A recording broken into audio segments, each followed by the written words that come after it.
بسم اللہ الرحمن الرحیم الحمد للہ علی نعمہ الظاہرۃ والباطنۃ قدیما وحدیثا والصلاۃ والسلام علی نبیہ ورسولہ محمد وآلہ وصحبہ الذین صاروا فی نصرۃ دینہ سیرا حثیثا وعلی اتباعہم الذین ورثوا علمهم والعلماء ورثۃ الانبیاء اکرم بہم وارثا وموروثا وبعد. وعن عمرو بن خارجة رضی اللہ عنہ قال خطبنا رسول اللہ صلی اللہ علیہ وسلم بمنن وهو على راحلته ولعابها يسيل على كتفه اخرجه احمد والترمذی وصححه. یہ کتاب الطہارت ہے. طاہر پاک کو کہتے ہیں، اور پاکیزگی کے مسائل یا پاک چیزیں کون کون سی ہیں ان کا یہاں ذکر ہو رہا ہے. تو اور یہ اس کتاب کا جو چیپٹر ہے، باب ہے، یہ دراصل نجاست اگر کسی چیز کو لگ جائے تو اس کو دور کیسے کرنا ہے، اس کا یہ باب یا بیان ہے. تو اس باب میں یہ حدیث ہے، یعنی دونوں چیزیں ساتھ ساتھ رہیں گی کہ طاہر چیزیں کون سی ہیں، پاک چیزیں کون سی ہیں، اور اگر کوئی چیز پلید ہے اور وہ کسی پاک چیز کو لگ گئی ہے تو اس کو دور کیسے کیا جائے گا. یہ اس سلسلے میں رسول اللہ صلی اللہ علیہ وسلم کی کیا تعلیمات ہیں یا آپ نے کیا طریقہ کار بتایا ہے، تو اس حوالے سے یہ چیپٹر یا یہ باب یا یہ احادیث ہیں. یہ حدیث حضرت عمر بن خارجہ رضی اللہ تعالیٰ عنہ سے مروی ہے. فرماتے ہیں کہ نبی کریم صلی اللہ علیہ وسلم نے ہمیں منا میں خطبہ دیا. منا میں خطبہ ہوتا ہے تو وہاں ایک خطبہ عرفات میں ہوتا ہے یوم عرفہ، اسی طرح منا میں بھی خطبہ ہوتا ہے. تو نبی علیہ الصلوۃ والسلام نے ہمیں منا میں خطبہ دیا. وَهُوَ عَلَىٰ رَاحِلَتِهِ، اس حال میں کہ نبی کریم صلی اللہ علیہ وسلم اپنی سواری پر تھے. آپ سواری کے اوپر بیٹھے ہوئے تھے اور وہاں بیٹھے بیٹھے آپ نے ہمیں خطبہ دیا. تو اس سے ایک مسئلہ یہ ہے کہ سواری پر خطبہ دینا، بندہ سواری پر، کوئی بھی سواری ہے آج کل مثلا ٹرک ہے یا کار ہے یا کوئی اس طرح کی چیز ہے، تو کوئی جانور یا اس طرح کی چیزیں جو سواری والی ہیں ان پر کھڑے ہو کر خطبہ دیا جا سکتا ہے. اور دوسرا مسئلہ یہ ہے کہ منا میں بھی خطبہ ہے. منا میں بھی نبی صلی اللہ علیہ وسلم نے خطبہ دیا تو وہاں بھی خطبہ ہے منا میں بھی. تو اس سے ایک یہ بھی ہے کہ اونچی چیز پر، اونچی جگہ پر کھڑے ہو کر خطبہ دینا. چونکہ سواری عام طور پر اونچی ہوتی ہے تو اونچی، یعنی مثال کے طور پر وہ جو اونٹنی ہے تو اونٹ ویسے ہی اونچا ہوتا ہے، تو اونچی جگہ پر کھڑے ہو کر خطبہ دینا یہ بھی سنت ہے. تو یعنی ایک ہی حدیث سے بہت سارے مسائل اخذ ہوتے ہیں. تو حضرت عمر بن خارجہ کہتے ہیں کہ وَلُعَابُهَا، اس اونٹنی اور اس جانور کا لعاب یعنی تھوک، یسیل والا کتفی، وہ میرے کندھے پر گرتا تھا. تو مسئلہ اسے کیا نکلا کہ حلال جانوروں کا تھوک پاک ہے، حلال جانوروں کا تھوک بھی پاک ہے، اور ان کی باقی جو چیز گوبر وغیرہ ہے، پیشاب ہے، وہ بھی پاک ہے محدثین کے نزدیک. بعض لوگوں کو یہ غلطی لگتی ہے، وہ یہ کہتے ہیں کہ اگر پاک ہے تو پھر کھاتے پیتے کیوں نہیں ہو. تو کھانے پینے کے لیے پاک ہونا کافی نہیں ہے. کھانے پینے کی چیزوں کے لیے پاک ہونا کافی نہیں ہے. اس کے لیے اللہ تعالیٰ نے کیا چیز فرمائی ہے کہ یا ایھا الناس کلوا حلالا طیبا. دو شرطیں ہیں، ایک وہ چیز حلال ہو اور ایک وہ چیز طیب ہو. طاہر چیز کھانے کے لیے نہیں ہے. طاہر مٹی طاہر ہے تو یہ نہیں ہے کہ اس کو کھانا شروع کر دو. تو طاہر ہونے کے لیے طہارت یا کوئی چیز پاک ہے، تو اب مثال کے طور پر انسان کا جسم پاک ہے تو کیا اس کو کھانا شروع کر دو؟ انسان کو کھانا حرام ہے، اس کا گوشت یعنی حرام ہوگا، لیکن یہ پاک ہے. تو پاک کھانے پینے کے لیے نہیں ہے. اگرچہ وہ جو حلال اور طیب چیزیں وہ بھی پاک ہوتی ہیں، لیکن صرف پاک ہونا کسی چیز کا یہ اس کا معنی نہیں، یہ نہیں ہے کہ وہ کھانے پینے کے لیے. کھانے پینے کے لیے اللہ تعالیٰ نے قرآن مجید میں کئی بار اس کا ذکر کیا. اللہ نے کہا احلت لکم الطیبات، کہ تمہارے لیے جو حلال چیزیں کی گئی ہیں وہ طیبات ہیں. اس کو طیب کہا گیا. تو طیب ایسی چیز کو کہتے ہیں جس کو طبیعت یعنی خوشی کے ساتھ اس کو قبول کر لے, اچھی چیز لگے تو اس کو کہتے ہیں طیب, صاف ستھری پاکیزہ. تو اس چیز کے لیے تو کھانے پینے کی چیزوں کے لیے اور احکام ہیں, اور کسی چیز کا طاہر ہونا یہ کوئی اور چیز ہے. اب جیسے یہ یعنی جانور ہے, حلال جانور ہے, تو حلال جانور کے بال, اس کے سینگ, اس کی ہڈیاں, اس کا گوبر, اس کا پیشاب, اس کا تھوک, ہر چیز پاک ہے, ہر چیز پاک ہے. یعنی مطلب کیا ہے کہ اگر وہ کسی جسم کو لگ جائے تو وہ پاک رہے گا, یا اس کو ٹچ کرنا جائز ہے, اس کو چھونا جائز ہے. پلید چیز کو چھونا جائز نہیں ہے, الا یہ کہ بہت مجبوری ہو. صفائی ستھرائی کے لیے تو اس کو یعنی چھوا جا سکتا ہے کہ اس کو صاف کرنے کے لیے, ادروائز اس کو پلید چیز کو آپ چھو نہیں سکتے ہیں, اس کو ہاتھ نہیں لگا سکتے, اس سے دور رہنے کا حکم ہے, الا یہ کہ جیسے بتایا کہ وہ صفائی ستھرائی کے لیے ہو. تو آپ دیکھتے ہیں کہ جو جانوروں کا گوبر ہوتا ہے اس کو ایندھن کے طور پر استعمال کرتے ہیں. اس کو جلانے کے لیے آگ اس سے جلا کر لوگ ہنڈیاں بناتے ہیں, لوگ جناب علی روٹیاں پکاتے ہیں, لوگ اسے تندور جلاتے ہیں. تو وہ کیا چیز ہے, وہ کیا, اگر وہ پلید چیز ہے تو اس کو ہاتھ کیسے لگایا جا رہا ہے. اچھا پھر کیا ہوتا ہے کہ آپ جانتے ہیں کہ ہم گاؤں کے رہنے والے ہیں, گاؤں میں رہے ہیں, تو گاؤں میں یہ ہوتا تھا کہ مٹی جب گوندی جاتی تھی اپنے سین میں لگانے کے لیے, تو اس مٹی میں گوبر استعمال ہوتا تھا. مٹی اور گوبر دونوں, حلال جانوروں کا گوبر وہ استعمال کرتے, اور پھر اس کو ہم یعنی سین میں اس کو لگاتے اور اسی سین پر نماز بھی پڑھتے. تو اگر وہ پلید ہو تو نماز تو نہیں ہے صحیح. تو یہ وہ پاک ہے, مٹی بھی پاک ہے, اور اس طرح حلال جانوروں کی ہر چیز پاک ہے. اسی طرح نبی اکرم صلی اللہ علیہ وسلم نے بکریوں کے باڑے میں, جہاں بکریاں باندھی جاتی ہیں, اس میں نماز پڑھنے کی اجازت دی ہے. تو اب بکریوں کے باڑے میں کیا ہوتا ہے, بکریوں کا جب باڑا ہوتا ہے وہاں ان کا گوبر وغیرہ, جو ان کی جو مینگنیاں وغیرہ ہوتی ہیں وہ بھی وہاں ہوتی ہیں, ان کا پیشاب بھی وہاں ہوتا ہے. تو یہ جائے نماز وغیرہ تو اب آیا ہے نا اتنا زیادہ. اگر وہ جائے نماز کہیں نہیں بھی ہے, کسی ایسے ایریے میں ہے یا زمین پر ایسی جگہ ہے کہ آپ کو جائے نماز نہیں مل رہی ہے, آپ ویسے چٹھیل صاف میدان میں یعنی جو جگہ ہے وہاں اگر نماز پڑھنا چاہیں تو نماز پڑھ سکتے ہیں. اس لیے کہ نبی علیہ الصلوۃ والسلام نے کہا کہ میرے لیے ساری زمین مسجد بنا دی گئی ہے. تو زمین کی جو اصل طے ہے یہ پاک ہے, اس میں اگرچہ وہ پلید جانور بھی گزریں تب بھی وہ پاک ہے. ہاں اگر وہ پلید چیز کہیں نظر آ رہی ہے, مثال کے طور پر جو حرام جانور ہیں ان کا گوبر وغیرہ, جیسے کتا ہے یا خنزیر ہے یا اس طرح کے جو حرام جانور ہیں, حرام جانور کا گوبر وغیرہ وہ پلید ہے, لیکن حلال جانوروں کے الگ احکام ہیں. اسی طرح انسان کا جو گوبر وغیرہ ہے یہ بھی پلید ہے. تو یہ کہیں نظر آئے یا پیشاب اس کا نظر آئے تو پھر وہاں نماز نہیں پڑھ سکتے. لیکن اگر وہاں نظر نہیں آ رہا ہے, وہ خشک ہے زمین, پتہ ہی نہیں ہے کہ ادھر کوئی چیز ایسی ہے, تو وہاں آپ نماز پڑھ سکتے ہیں, کیونکہ ساری زمین نبی علیہ السلام نے فرمایا کہ جو علت لی الارض کلھا مسجدہ, کہ میرے لیے ساری زمین جو ہے وہ مسجد بنا دی گئی ہے. تو بہرحال اس حدیث سے یہ مسئلہ اخذ ہوتا ہے کہ حلال جو جانور ہیں ان کی ہر چیز پاک ہے.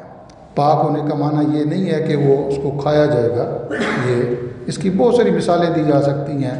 مثال کے طور پر انسان کے ناک سے جو پانی بہتا ہے, ہم اس کو بعض دفعہ اپنے کپڑوں سے صاف کرتے ہیں, بعض دفعہ ہاتھ بھی لگاتے ہیں تو ہاتھ گیلا ہو جاتا ہے, تو وہ ناک کے بہنے والی جو چیز ہے ناک سے وہ پلید نہیں ہے, پاک ہے, لیکن اس کو کھایا نہیں جا سکتا کیونکہ کھانے کے لیے پاک ہونا کافی نہیں ہے, اس کے لیے حلال اور طیب ہونے کے لیے ضرورت ہے. مثال کے طور پر تھوک ہے. اب تھوک جو ہے, جب انسان تھوکتا ہے کسی جگہ تھوک دو تو وہ تھوک پلید نہیں ہے, کیونکہ انسان خود پاک ہے. انسان خود پاک ہے تو اس سے جو چیزیں نکل رہی ہیں یہ پاک ہیں, الا یہ کہ کوئی دلیل ہو, دلیل کے ساتھ اس کی وہ چیز پلید ہو جائے گی. مثال کے طور پر انسان کا جو پیشاب ہے وہ پلید ہے, انسان کا گوبر اور پیشاب وغیرہ وہ پلید ہے. کیوں؟ نبی علیہ الصلوۃ والسلام نے اس کو پلید کہا ہوا ہے. حدیث میں اس کی پلید ہونے کی, اس کے نجس ہونے کی وضاحت ہے, اس سے کپڑے کو دھونے کا حکم ہے. تو لیکن انسان کا ہاتھ کسی کو ٹچ ہو جائے یا انسان کا تھوک کسی کو ٹچ ہو جائے، جیسے کپڑوں کو تھوک لگ جاتا ہے، یا ناک سے جو بہنے والی رطوبت ہے یہ اگر ہاتھ کو لگ جائے یا کپڑے کو لگ جائے تو وہ کپڑا پلید نہیں ہوتا ہے، وہ ہاتھ پلید نہیں ہوتا ہے، وہ پاک رہتا ہے۔ تو پاک رہنا اور چیز ہے، یا پاک ہونا اور چیز ہے، طاہر ہونا اور چیز ہے، اور اس کو کھانا پینا یہ ایک الگ بحث ہے، یہ الگ چیز ہے۔ کھانے پینے کے لیے اللہ تعالیٰ نے حلال اور طیب چیزوں کا ذکر کیا۔ بہت سارے لوگ اپنے لا علمی میں یا جہالت میں وہ کہہ دیتے ہیں وہ دیکھو جی وہ فلاں لوگ اہل حدیث لوگ جو فلاں چیز کو بھی پاک کہتے ہیں، فلاں چیز کو بھی پاک کہتے ہیں، تو پھر کھاتے کیوں نہیں؟ تو یہ کھانے کے لیے حلال اور طیب کا ہونا ضروری ہے، پاک ہونا کافی نہیں۔ اور یہ تو فقہ حنفی کا بھی مسئلہ ہے کہ بول ما یوکل لحمہ طاہر، یہ جو حنفی فقہ ہے اس کے اندر بھی یہی ہے کہ ہر وہ جانور جس کا گوشت کھایا جاتا ہے بولہ طاہر، یہ اس کے الفاظ ہیں، جتنی بھی فقہ کی کتابیں ہیں سب میں یہ لکھا ہے کہ بول ما یوکل لحمہ طاہر، کہ بول اس جانور کا یعنی پیشاب اس جانور کا جس کا گوشت کھایا جاتا ہے وہ طاہر ہے۔ تو یہ تو ان کے یہاں بھی سب کے یہاں ایسے ہی ہے۔ اور اس کی دوسری عملی دلیل یہ ہے کہ سارے لوگ اس کو استعمال کرتے ہیں اپنے گھروں میں، اس کی وہ جناب مٹی میں مکس کر کے اس کو استعمال کرتے ہیں، اور اس سے چولہے وغیرہ بناتے ہیں، اور اس سے اور بھی چیزیں اس طرح کی بناتے ہیں، پھر اس پر نماز پڑھتے ہیں، اس پر روٹی پکاتے ہیں، اس پر ہنڈیاں بناتے ہیں۔ تو اگر وہ پلید چیز ہے تو کیسے کیا جا سکتا ہے؟ تو پلید نہیں ہے۔ تو یہ بھی دلیل ہے، یہ حدیث مسند احمد کی ہے، اور ترمذی اور امام ترمذی نے اس کو صحیح کہا ہے، اور باقی بھی اہل علم نے اس حدیث کو صحیح کہا ہے کہ جس میں یہ ہے کہ اس کا تھوک بہہ رہا تھا، صحابی کہتے ہیں کہ میرے کندھے پر بہہ رہا تھا، اگر وہ پلید ہوتا تو نبی صلی اللہ علیہ وسلم کہتے ہیں کہ ہٹ جاؤ یہاں سے، کیونکہ یہ جانور کا تھوک گر رہا ہے اور وہ پلید ہے۔ تو یہ حلال جانور کا تھوک جو ہے وہ پاک ہے، اس حدیث سے یہ مسئلہ پتہ چلا ہے۔ ایک اگلی حدیث ہے وہ بھی اسی ضمن کی ہے، اور بڑی معرکۃ الآراء ہے، اور کافی لوگ اس پر وہ اعتراضات وغیرہ بھی کرتے ہیں، اور یہ حدیث بخاری مسلم کی ہے، اور اسی پر اہل حدیث پر بھی بہت سارا اعتراض کیا جاتا ہے۔ ہم وہ حدیث پڑھتے ہیں پھر تھوڑی سی اس کی تشریح بھی ہم کرتے ہیں۔ یہ حدیث حضرت عائشہ رضی اللہ تعالیٰ عنہ سے مروی ہے، فرماتی ہیں کہ کان رسول اللہ صلی اللہ علیہ وسلم یغسل المنی، نبی علیہ الصلوۃ والسلام منی کو دھوتے تھے۔ منی جو مرد سے ہم بستری کے وقت وہ مادہ نکلتا ہے اس کو منی کہتے ہیں، تو اس کو دھوتے تھے۔ ثم یخرج الی الصلاۃ پھر بھی ذالک الثوب، تو نبی علیہ الصلوۃ والسلام پھر انہی کپڑوں میں نکل جاتے نماز کے لیے، اور ابھی وہ کپڑا خشک نہیں ہوا ہوتا، گیلا کپڑا ہوتا۔ وانا انظر، حضرت عائشہ فرماتی ہے کہ میں دیکھ رہی ہوتی الی اثر الغسل، آپ نے وہ جو اس کو دھویا ہے نا اس کا نشان ابھی بھی باقی ہے، نشان نظر آ رہا ہے، دھوئے ہوئے کپڑے کا نشان نظر آ رہا ہے، اور نبی علیہ الصلوۃ والسلام انہی کپڑوں میں چلے گئے نماز پڑھنے۔ آپ نے کپڑے چینج نہیں کیے، آپ نے کپڑے تبدیل نہیں کیے۔ ایک تو یہ حدیث ہے، یہ متفق علیہ ہے۔ اور مسلم کی حدیث میں یہ الفاظ ہیں ولی مسلمین، اور مسلم کی حدیث میں یہ الفاظ ہیں لقد کنت افرکہ، کہ میں کھرچتی تھی اپنے ہاتھ کے ساتھ، ناخن کے ساتھ اس کو کھرچتی تھی نبی علیہ الصلوۃ والسلام کی منی کو۔ تو من ثوب رسول اللہ صلی اللہ علیہ وسلم، نبی علیہ الصلوۃ والسلام کے کپڑے سے، یعنی کپڑے پر جو منی لگ جاتی اور وہ خشک ہو جاتی، ڈرائی ہو جاتی، تو میں اس کو اپنے ناخن کے ساتھ کھرچ دیتی۔ اگر وہ پلید ہوتی تو اس کو ٹچ کرنا درست نہیں ہے، اس کو چھونا صحیح نہیں ہے۔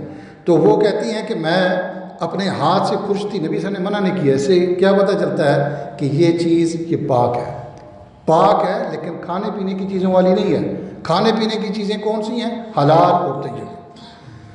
فرماتے ہیں کہ میں اس کو کھرچتی، فرقاً کھرچنا، فیصلی فیہ، نبی اکرم صلی اللہ علیہ وسلم انہی کپڑوں میں نماز پڑھاتے، انہی کپڑوں میں نماز کو بھی پڑھتے بھی اور پڑھاتے بھی۔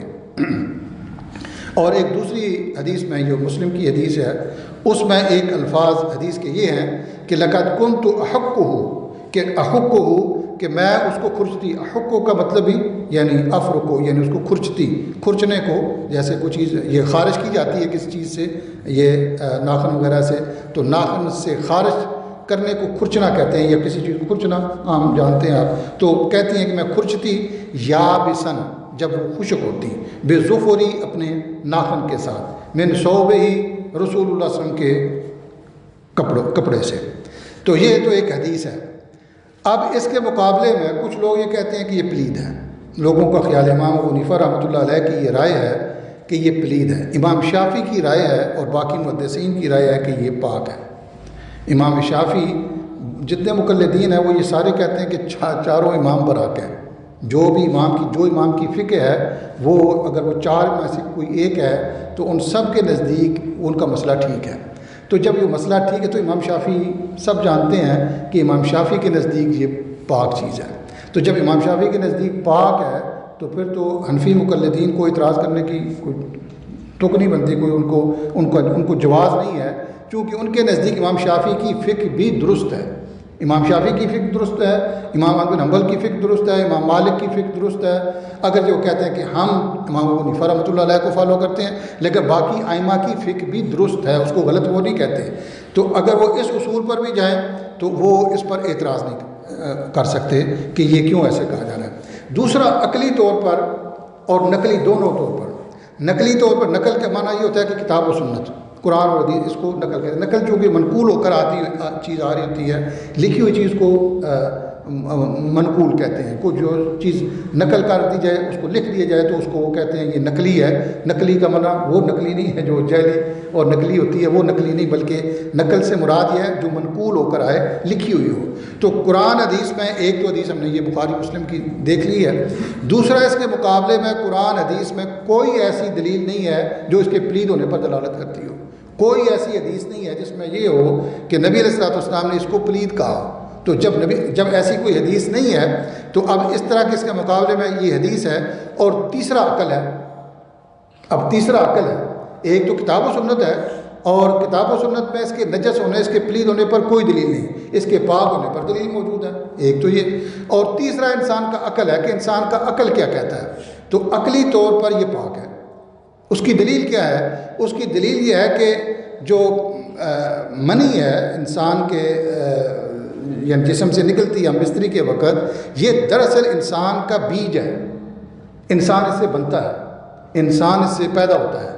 تو جو بیج ہے، اگر وہ بیج پلید ہے تو اوپر تو ساری چیز پلید ہے، کیونکہ بیج اگر پلید ہے تو جب بیج سے جو چیز اوپر تنا نکلے گا، جو چیز اس سے بنے گی، اب مثال کے طور پر ایک آٹا ہے، مطلب آپ اس کو گوندتے ہیں، اگر وہ آٹا ہی پلید ہے تو روٹی تو پلید، آٹومیٹک روٹی اس کی جو بنائیں گے پلید ہوگی، کیونکہ وہ اسی سے چیز تو بنا رہے ہیں آپ۔ تو اگر یہ منی پلید ہے تو منی تو انسان کا بیج ہے، یعنی انسان اس سے بنتا ہے، انسان اسی سے وہ پیدا ہوتا ہے۔ تو جو چیز پیدا ہو رہی ہے جس چیز سے، اگر بیج کو آپ پلید کہہ دیں تو انسان کی تو ہر چیز میں پلید ہوگی، انسان کا تھوک پلید ہوگا، انسان کا ہاتھ پلید ہوگا، انسان کے آنسو پلید ہوں گے، انسان کا پسینہ پلید ہوگا، انسان کی ہر چیز پھر پلید ہو جائے گی۔ کیوں؟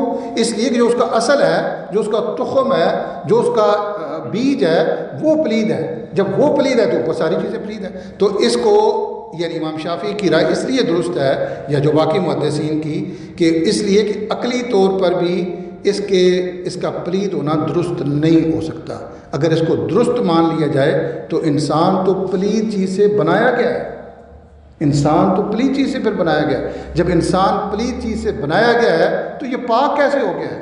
حالانکہ حدیث میں آتا ہے کہ المومن طاہر، کہ مومن جو ہے وہ طاہر ہے، حتیٰ کہ کافر آدمی بھی وہ بھی طاہر ہے، اس کی جو نجاست ہے وہ اس کی ظاہری نجاست نہیں ہے۔ ایسا نہیں ہے کہ کافر کسی چیز کو ہاتھ لگا دے تو وہ چیز پلید ہو جائے گی، بلکہ اس کا جو عقیدہ ہے، اس کا جو نظریہ ہے، اس کا جو عمل ہے وہ پلید ہے، اس کا ظاہری جسم پلید نہیں ہے۔ انسان جتنے بھی ہیں سارے کے سارے اللہ تعالیٰ نے پاک رکھے ہیں۔ وہ انسان کسی بستر پر لیٹتا ہے، بستر پاک رہتا ہے۔ انسان کسی دوسرے انسان کو چھو لیتا ہے، جیسے مصافحہ کرتے ہیں، معانقہ کرتے ہیں، یا کسی چیز کو انسان ٹچ کر دیتا ہے، چھو لیتا ہے، تو وہ چیز پلید نہیں ہوتی ہے۔ کیوں؟ اس لیے کہ انسان خود پاک ہے۔ انسان کے کپڑے پاک رہتے ہیں، کیوں؟ اس لیے کہ انسانی جسم پاک ہے۔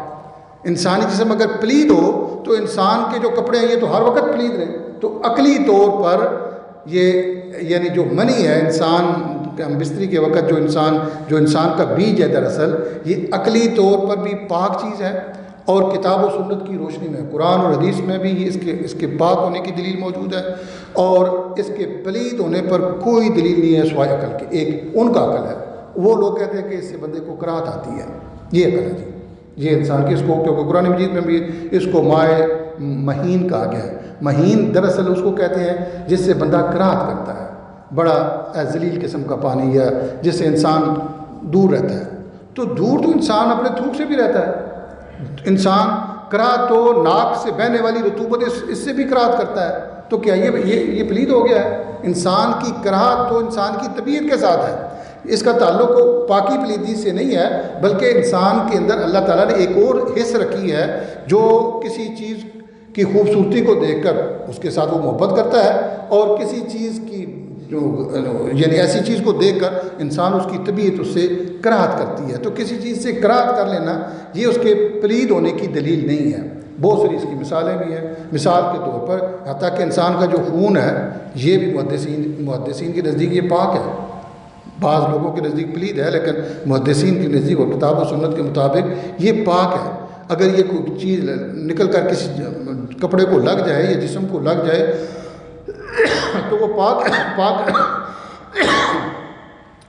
رہتا ہے. اس کی بڑی دلیل کیا ہے؟ بڑی دلیل اس کی یہ ہے کہ نبی اکرم صلی اللہ علیہ وسلم نے ایک صحابی کو ایک جگہ مقرر کیا کہ آپ یہاں پہرا دیں. تو پہرا دیتے ہوئے تو وہ انہوں نے نماز شروع کر لی. انہوں نے کہا کہ وقت ہے رات کا، تو چلو میں نماز پڑھتا ہوں رات کے وقت. تو جو دشمن تھا اس نے دیکھا کہ یہاں کوئی نہیں ہے، تو وہ کھڑا ہے، یہ بندہ پہرے دار پر نہیں ہے، اپنی ڈیوٹی پر نہیں ہے.